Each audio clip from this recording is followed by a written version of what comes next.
was it? How was today? Today was great, I'll tell you. Holy Toledo. Esteban Toledo was our guy, was our pro, and he was sharp. Had some great one-liners. His caddy was even better. I heard 5 new jokes that I actually hadn't heard before, because these guys have been around the circuit a little bit. Of course, I told them a couple they hadn't heard either. Just trying to keep the gang loose. But it was fun. How many new ones do you have to hear before you make a comeback coaching? You know all of us with those. What I'd have to do is lose my love for golf, and then I might come back coaching. But this is just too much fun. Met some interesting people, of course. We were 19 under yesterday, 15 under today. So if it was a 2-day total, we might have won it. Close. But somebody had 21 yesterday, and I'm sure somebody will do 21 today, Mike 20. Elliott. That was Mike yesterday, yeah. Well, he has a phony handicap. Wait a minute, don't put that on air. That's good. No, Mike's a good golfer when he gets going. He's streaky. And probably he had some help from his teammates, I would think. I don't know who his pro was. Who was Elliott's pro? Gibby Gilbert III. Oh, it was? A late add to the field, yeah. So Oh, okay. I don't know how Snuck that a guy in. Yeah, that's right, Ringer. Probably a guy like from Chippewa Falls or something.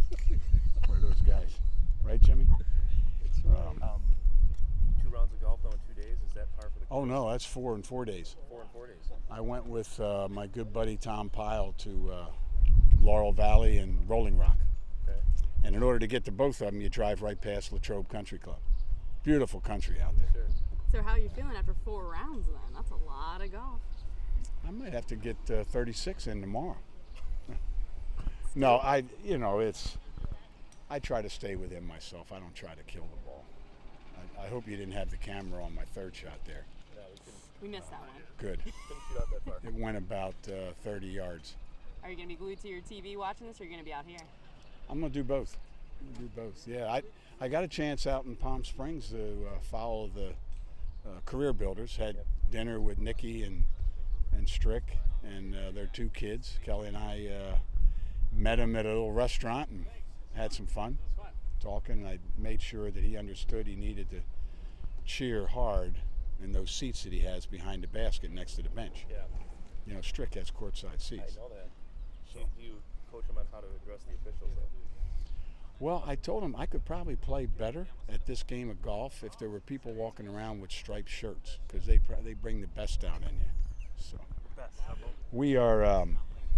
I am in the process now of setting up a 2-man, a 1 versus 1 with Joe Crawford in my hometown, the Sports Hall of Fame there. It was his idea. It was Joe Crawford's idea. Hey, see if Coach Ryan will come back and we'll do a 1-on-1 official's perspective, coach's perspective. Coming into a game, halftime, the games that coaches play with officials. Nah, I never played any, but for those guys that do. You took notes from others, right? I did. Yeah. I did. So, actually, I just found this out yesterday. September 15th, we're going to I'm actually spending 2 weeks at the shore in September, because you can't spend time at the shore in September when you're coaching. That's right. But it's the best time. The water's the greatest, the weather's the best, and there's nobody there. So, Besides golf, Bo, what are you up to these days? speaking a couple places, I've got 3 gigs lined up next fall.